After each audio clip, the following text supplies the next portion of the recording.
Yeah, y'all. So I'm back. So do y'all remember the Parkers? Because that was literally one of my favorite shows when I was a kid, right? And I think it ran between 1999 to like 2004, like late 99 to like mid 2004. So it ran like 5 seasons.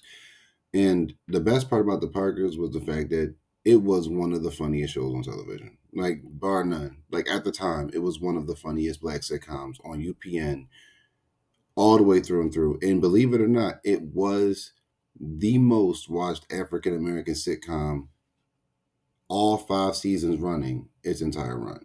So black households was watching the Parkers pretty much on repeat religiously.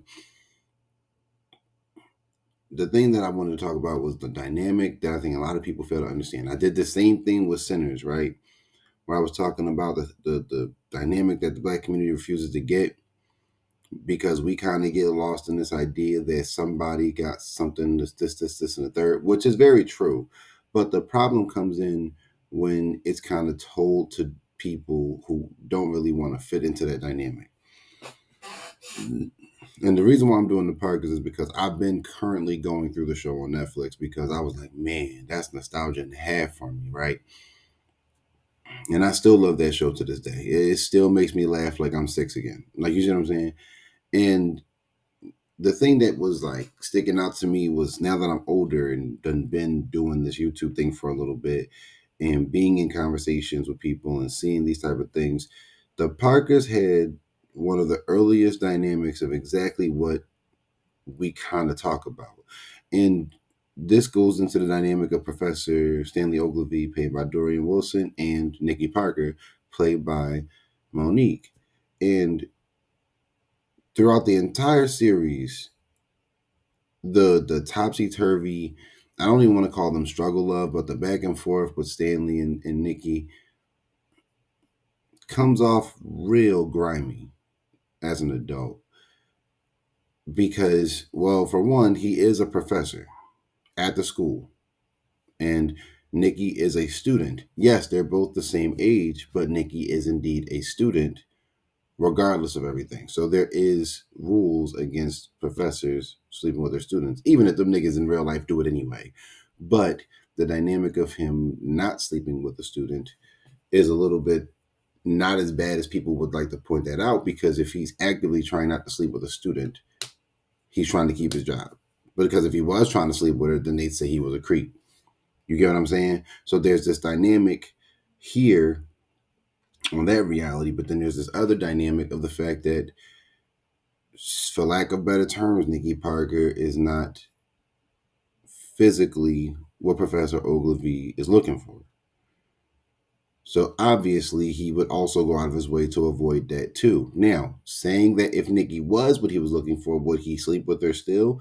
I'm going to be honest, I can't really answer that because that never happens in the show to where she does become physically whatever Stanley's looking for. But I can say for a fact that when students are what professors are looking for, some professors would knock the student out the park with no problem, especially if the student's looking for an upper grade or something, because that's just how nasty niggas are. The sad reality of watching the Parkers is the fact that there were certain points in the show where I knew this couldn't work, and there are certain points in the show where I'm saying I know for a fact this wouldn't work. And it goes into season one where she first starts going to the school. She's an older woman going back to college to get her business degree, which I didn't realize until I got older. And I'm a business student. So it's like, okay. So I kind of really did Nikki Parker a little more than I did when I was younger because I had to go back to school older. It happens, you know? And despite popular demand, Nikki Parker wasn't a single mom. She just had Kim more often than Kim's dad did. R.I.P. Thomas Ford, but that was Kim's dad, and they were married when they had Kim. So Nikki wasn't just out here just having kids. She was married to him for a while. They got divorced. Instead of third, and now the dynamic of the show is here.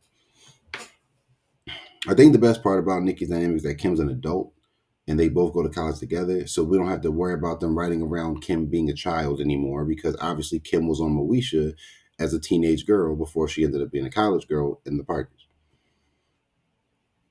Stanley Ogilvy does not have any kids. He didn't have any kids with anyone. He made it to his mid to late 30s, not having no kids. And there's another dynamic, even there, where, a lot of black men just aren't out here having kids like that. And men like Professor Stanley Ogilvy would fit that dynamic. He's a professor at a college. He's an African American studies professor. So he would probably understand the dynamic of what's wrong with the black community more than most people would. So he doesn't have any kids. He doesn't have a bunch of baby mamas walking around. He'd be getting them. He'd be getting some bad ones. You know what I'm saying? Even to the point where he was with the principal, who was played by Angel Brooks. Funny enough, she was in my Uncle Junior video as Uncle Junior's daughter. If you didn't see that video, go back and watch that one, because that one's crazy too. But the dynamic is she's running around behind him the whole show.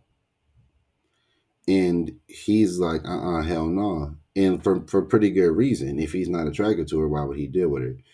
But the problem I have with that whole dynamic later is that there were things that happened where I'm like, so that he can be nice to her when she's not drawing, but when she isn't drawing, he's fine. But when she is drawing, he's like, look, you're doing too much. And I don't blame him. You're doing too fucking much.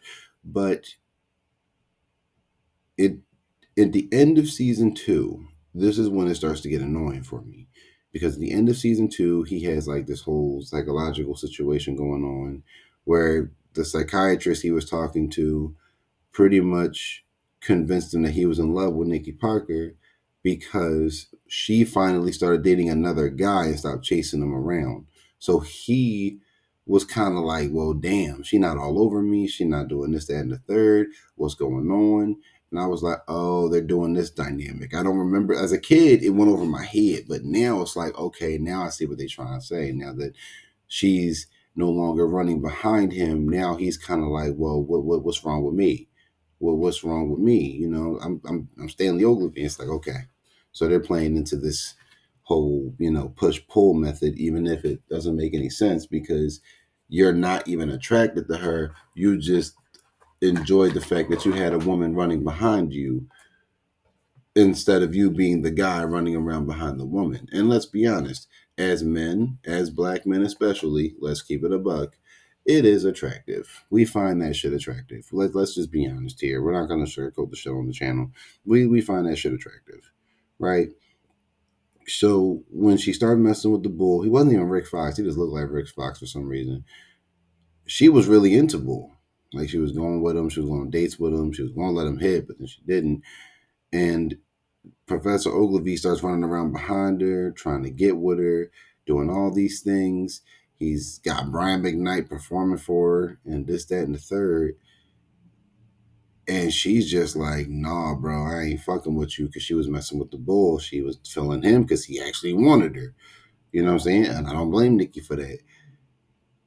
And then it goes to this whole thing where he's like, I'm going to ask Nicky Parker to marry me, and this, that, and the third. I'm like, whoa, what the fuck, bro? This is the third season. Now we in the first episode, season 3. Then we come to find out all the stuff that was going on with that was his psychiatrist was a fraud and was playing him. So now he like snaps, or I guess comes back to his quote unquote senses and drops the whole thing. And then it just goes right back to the status quo. She stops messing with the bull because she has feelings for the professor. So she stops messing with the boy that actually wants her because I guess the option for Stanley was there at the time. And conveniently enough, he snaps right out of it and now he doesn't want her anymore. And then it just goes back to the status quo. And I'm like, yeah, because he's not physically attracted to her like that. And honestly, I don't even think he really, no, in all honesty, I think he actively dislikes Nicky Parker for most of the show. Like just the way he tries to like avoid her. If there's any way to get her out the building, he will jump to the first occasion to do it. He'll do things to just, he's like blatantly mean to Nicky Parker at times. Now there are times where he is nice to her, and they're really nice moments. But whenever I look at the dynamic as an adult, I'm like, yeah, he really actively dislikes her. But unfortunately for Nicky Parker, who I defend, in my opinion, there are times where she can be too much and she can fit that big, loud black woman stereotype. And it can get frustrating because it's like Nicky Parker, in my opinion, really isn't a bad person. If anything, I'd say Nicky Parker is one of the sweeter characters on the show, given her loud, abrasive stereotypical moments. She is the glue that kind of holds stuff together at times. And she obviously loves Kim. And she jumps at the chance to love anybody that comes into the situation. I remember the episode with Kyla Pratt where she was clearly a demon child, and Nicky was just trying to love her. You know what I'm saying? And it's like those moments make Nicky a really good person, and she's a great mom, despite anything anybody can say. Nicky Parker is a good mom. Even if Kim is an adult in college, she still does what she can to look after Kim and love Kim and do whatever she can for Kim. So in that dynamic, they're in two different forms in their lives. Nikki's been a mom for 18 years. Now she's going back to school. Professor Ogilvy didn't do any of that. He just got his degrees and ended up a professor. So it's like they're already in different stages. So he's, in his quote unquote prime as a man, and he's getting some bad Jones, and he's not going to throw that away. Honestly, I don't blame him. If he wasn't used to getting them, which it doesn't seem like he wasn't. It seemed like he was getting them even when he was like in his 20s based off what he was saying. But if he's going to be able to get a fine John like he had Veronica for a season and a half, or Nikki Parker, he's going to try to keep Veronica because, she seemed like Veronica was younger and in shape and was probably able to have kids. Now, the whole dynamic with that whole thing was that she stopped talking to him because of Nikki Parker's interference all the time and got engaged to a dude in like a week. But she wouldn't marry the professor, so that fucked him up.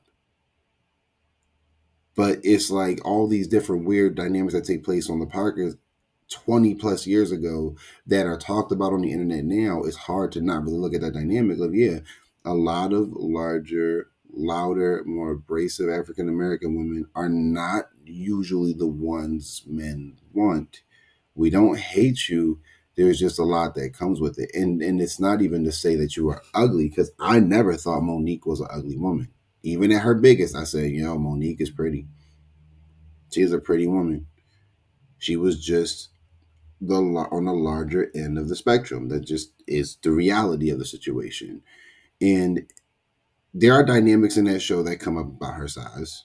It's just the episode with Nick Cannon where he was the comedian and all his jokes were fat jokes and she wasn't having it and she was pleasingly plump and this, that, and the third. And the episode funny as hell. I ain't gonna hold you. But that episode's important for Professor because you find out that he was an overweight kid when he was younger. And he had to lose the weight. And I'm guessing he lost the weight, probably put on a little bit of muscle, and he ended up with some jaws on him. Because Dorian Wilson's not sure. I think he's like 6'1", maybe 6'2".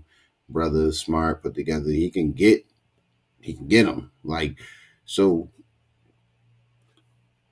it all comes back to that whole situation of like, this is the image placed on black women. Now again, Nikki Parker was not the only bigger black woman on television. And obviously Nikki Parker wasn't even the first, I don't believe. But the thing is,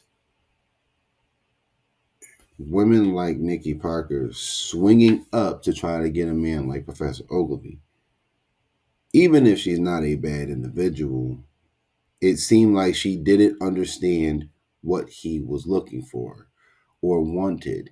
And that's the dynamic that the black community refuses to understand. And I said this on Sinners as well, where it's like these type of women and these type of men, the dynamic is that type of man should just accept that type of woman. It doesn't work like that. It just isn't going to work like that, especially when he's looking for something different. Now, not to say that the Jones he dealt with were like perfect. Some of them Jones was off. Like Angel Brooks was sexually aroused by being treated badly. Veronica had her issues because she was fine as hell, but she was up her own ass a lot. You see what I'm saying? And I know he dates other girls, and it just doesn't work out because of Nikki's interference. That's just what happens on the show often. And it does get annoying because she's doing whatever she can to mess him up because she likes him. But you don't really get a sense as to why Nikki likes him until later on in the show. Because in all honesty, it is just the fact that he's a tall brother with his, looks in order. So there's that. And it's like these brothers have options. He's a professor at a college in California. You see his apartment is nice as hell. He keeps himself together. He's, well put together as a man. He doesn't got a bunch of baby moms out there. Like I said earlier in the video, he just is that type of dude that a lot of women maybe back then or even now would probably want to be with. It's just the cream of the crop. He's in his prime as a man. He's mature.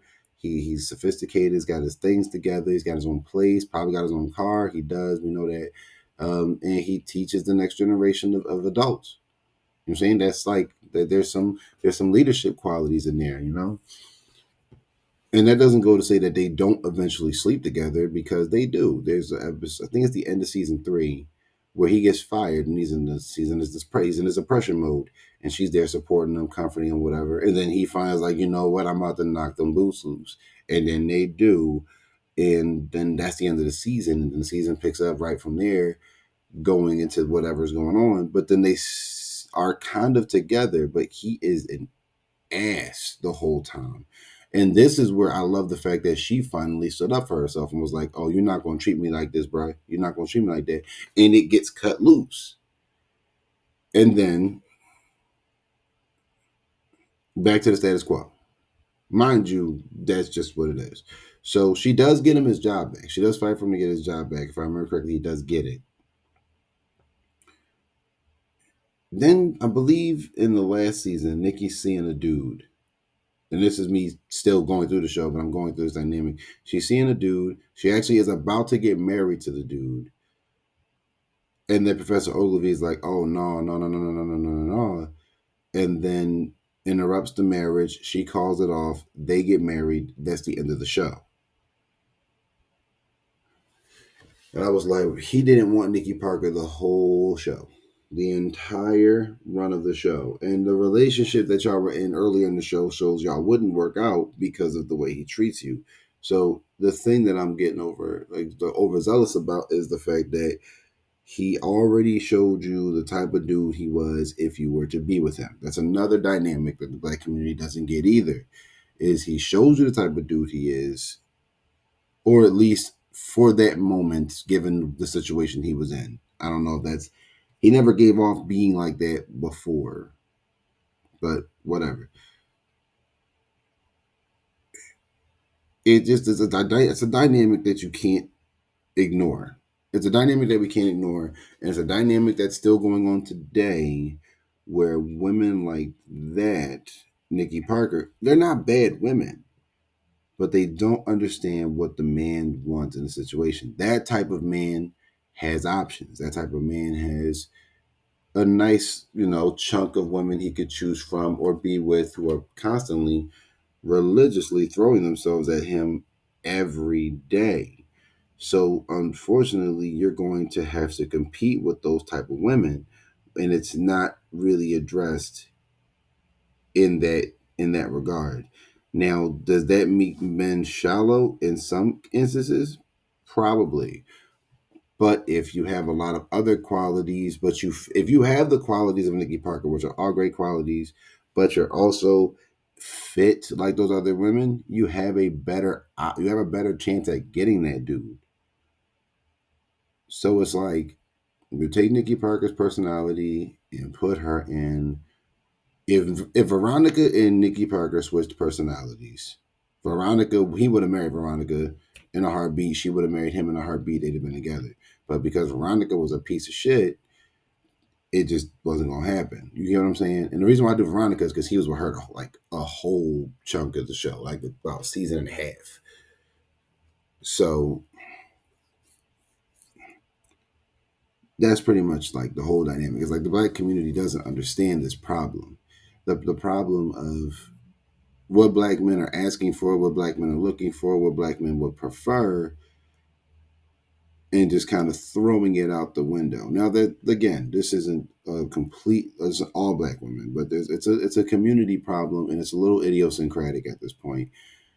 And we'll go into another video after this about that Jubilee conversation, because that's deeper than what this analysis is. This is more about the show that I really love, that I think a lot of people should watch and try to understand. I don't think their love is struggle love. I think their love just doesn't make sense. And I think for that kind of dynamic to go for 5 seasons just for them to somehow be able to get married at the end, eh, I question it. I ain't even gonna lie. I question that shit. So With that being said, um, you guys have been with me. This is the Black Intellectual. I'll catch y'all on the next one. Make sure you like, comment, and subscribe.